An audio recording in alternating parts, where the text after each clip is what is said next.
Hi guys, and welcome back to the next episode of the Top 10 series. Today we'll be covering the opposite of the worst gimmicks and we'll be doing the best gimmicks. But today it will only be me because Lee is very busy at the moment, so I'm just going to soldier on through this. So check out our other video and enjoy. In the number 10 slot we have Sting. Sting's gimmick was based off a movie in the 90s where he resembles a character from the movie called The Crow. And there was a lot of controversy between him and The Undertaker because the gimmicks were thought to be similar, but he managed to pull this gimmick off so it was different to The Undertaker, and that's how we'd think he deserves a place at number 10. In the number 9 spot, I think we'll have a wrestler that may surprise some people. This person is JBL, John Bradshaw Layfield. The reason we put him in this list for is because over the years he has been a champion with the United States and he's been a contender for some of the belts. However, this guy is an incredible good heel and he's just different than most heels, because I remember the odd time where the rivalries he's had between certain wrestlers when he's just that all-American kind of heel, and I think he plays that very well. And now he's got a job on commentary, which because he had to quit in an I Quit match, if I remember rightly. But yeah, I think that gimmick's really good. He played off a really good heel, and not many people's managed to pull it off to the degree he has. In the number 9 spot we have Chris Jericho. This guy's been around the company quite long. Currently he is part retired, but however he's been a great heel over the years, had many great rivalries, and he's been a pretty good champion at sorts. But overall, Chris Jericho definitely deserves to be at number 8 for his just generally great gimmick. At the number 7 position we have the Hardy Boys.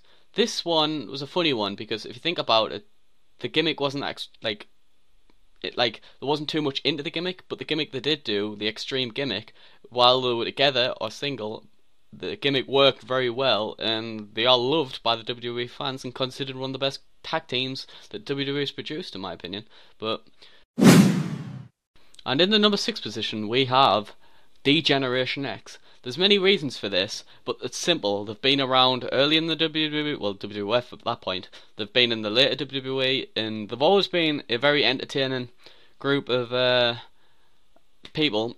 While they've had members like Rick Rude, Shawn Michaels, Billy Gunn. Well, obviously Hornswoggle joined in the later years, but the gimmick was, well, it's hard to describe the gimmick, but it was basically like they do what they want and they're loved by the fans, and it seems to work for them. So that's why we give DX number 6.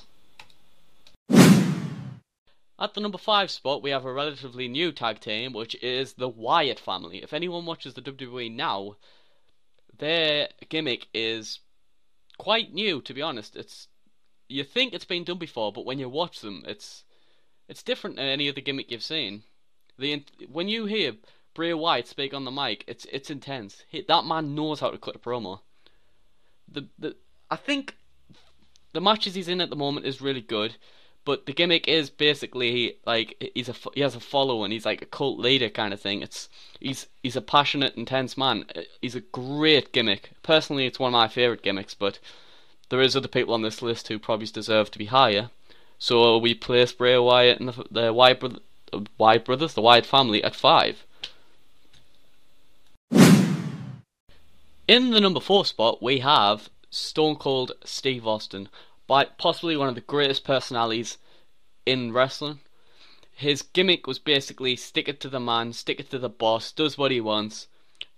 When Stone Cold says something, you listen. That man is just incredible. The things he's done over the years, when it comes to driving down the stage in a Zamboni and spraying everyone with beer, just generally just beating his boss up. It was just great to watch, and that gimmick is priceless, to be honest.